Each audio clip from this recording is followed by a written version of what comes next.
গুলিবিদ্ধ ইনকিলাব মঞ্চের মুখপাত্র শরীফ ওসমান বিন হাদিকে বিদেশে নিয়ে চিকিৎসার জন্য যত টাকা লাগবে তা অর্থ মন্ত্রণালয় বরাদ্দ দেবে বলে জানিয়েছেন অর্থ উপদেষ্টা ডক্টর সালেউদ্দিন আহমেদ।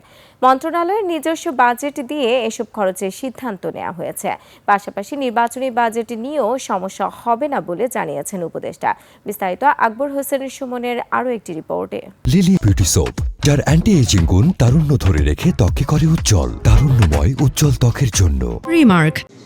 অন্তর্বর্তী সরকারের মেয়াদে অর্থনৈতিক বিষয় সংক্রান্ত উপদেষ্টা পরিষদ কমিটির ৫০তম সভা সচিবালয়ের মন্ত্রিপরিষদ কক্ষে একই সঙ্গে অনুষ্ঠিত হয় সরকারি ক্রয় সংক্রান্ত উপদেষ্টা পরিষদ কমিটির ৪০তম সভা।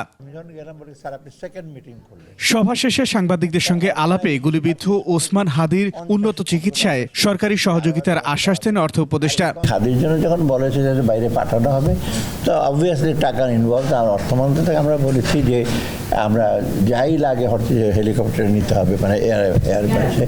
কিন্তু লাকিলি অর্থ মন্ত্রণালয় তাদের নিজস্ব বাজেট থেকে দিচ্ছে, পরে হয়তো আমরা হিসাব করবো। তো এই ব্যাপারে কোনো দ্বিধা ছিল না। যখন ডিসিশন নিয়েছে বোর্ড, যখন বলেছে, তখন immediately government took it up এবং অর্থমন্ত্রীর মতামত চেয়েছে, আমরা বলে দিয়েছি যে কোনো সময় আমরা হিসেব করবো।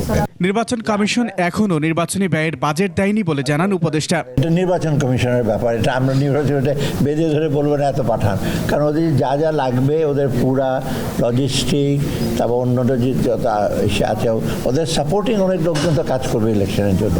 তো ইলেকশনের দিন, গরম ভোটের দিন বহু লোক থাকবে, তাদের জন্য খরচ, ওটা ওরা দেবে। ওটার ব্যাপারে আমাদের কোনো রিজার্ভেশন নাই, ওটা ওরা দেবে। তখন আমরা যাচাই না, আমরা যত সম্ভব। সভায় ৫০,০০০ মেট্রিক টন চাল এবং কোরিয়া থেকে এলএনজি আমদানির সিদ্ধান্ত হয়। $6 বিলিয়ন প্রায় আমরা ঋণ পরিশোধ করেছি। আকবর হোসেন সুমন, ২১শে টেলিভিশন, ঢাকা।